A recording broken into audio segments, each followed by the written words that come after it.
Petra asked what you do when it's B2B2C. So you're selling to a business, but they're selling to other consumers, or you're selling to a consumer, but there's an important stakeholder.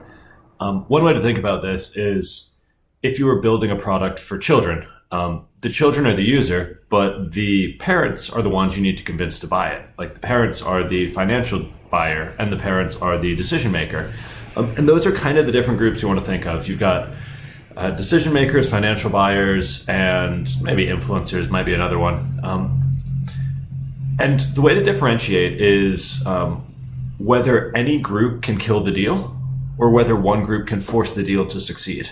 For example, if you're making a toy, an educational toy for kids, the kids have to like it enough to continue using it, and the parents have to like it enough to want to buy it and give it to their kids. So both groups need to be happy.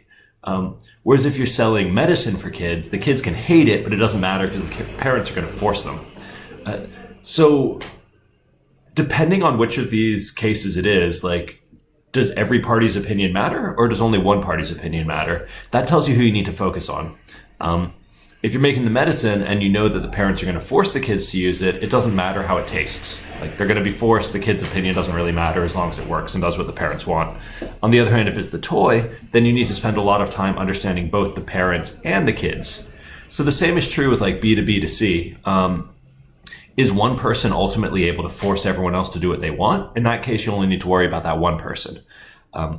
You still need to understand the constraints and the workflow and some of the requirements of the others, but you don't need to obsess over them in the same way you typically would a customer. Whereas if any group can kill it, the end consumers can say, nah, we don't want it, or the businesses can say, nah, it doesn't make us enough money. Then you almost need to do your customer insult like multiple times. It's really annoying because you need to understand all of them equally or any one of them can kill the deal.